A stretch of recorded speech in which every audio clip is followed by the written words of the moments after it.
Among the biggest issues facing President Trump and his administration, North Korea's nuclear ambitions.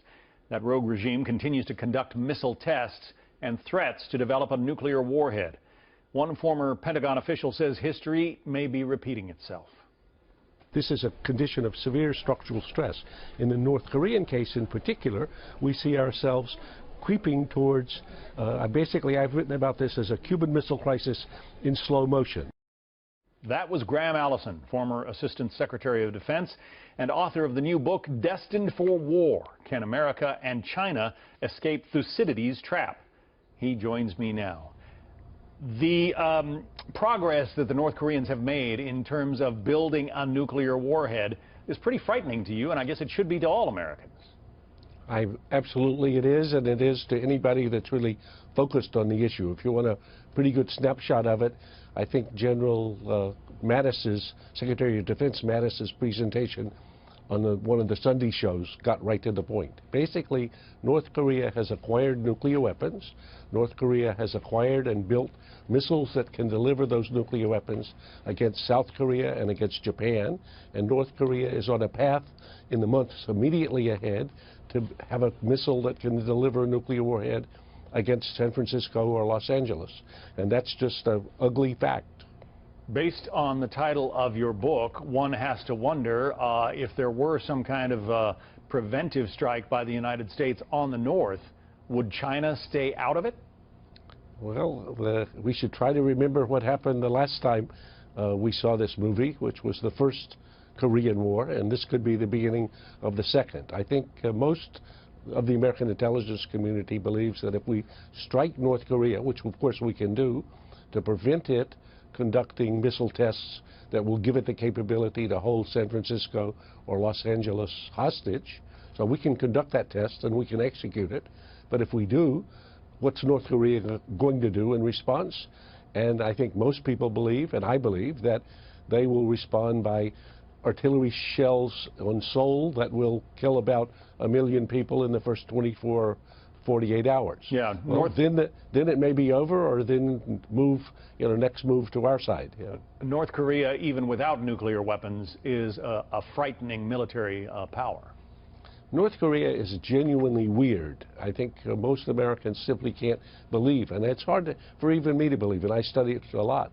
I mean, here's a poor, impoverished, isolated country that has somehow built itself a nuclear arsenal, somehow built missiles that can attack the South, somehow developed all this artillery.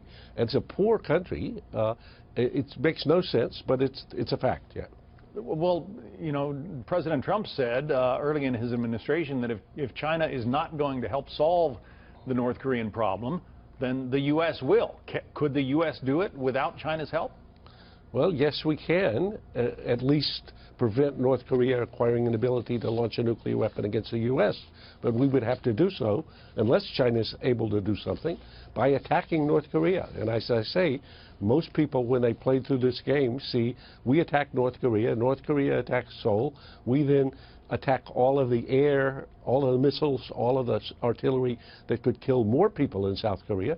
Now we're into the Second Korean War. And in the First Korean War, as we marched rapidly towards the Chinese border, the Chinese entered the war and beat us back down to the 38th parallel. So again, most people believe, and I believe, that if you have a Second Korean War, we will see China fighting in that war to prevent the unification of Korea under a government that's a military ally of the U.S.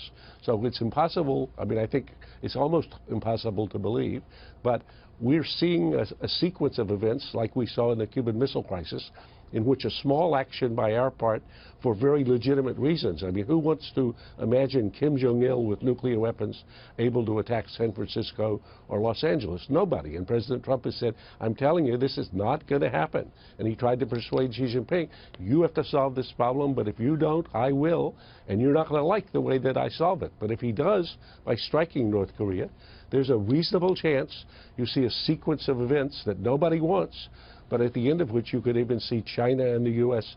killing each other in thousands of numbers. Yeah, we have to remember there are 30,000 U.S. troops in South Korea right there up against the DMZ. And as you say, 1 million South Koreans could be victims of an initial attack by the North? That's the estimate from the Pentagon that's been, reviewed and examined for now the past 15 years as we've come up to a couple of these other crossroads earlier. And the hard fact is, and President Trump points this out, each president, when he's come up to the edge of it, has basically kicked the can down the road. He says he's not going to do that. And the can keeps getting more dangerous. Unfortunately, and maybe even in the next step, a capability to attack San Francisco or Los Angeles with nuclear weapons. Sobering stuff. Graham Allison, thanks very much for sharing your thoughts with us this morning. Thanks for having me.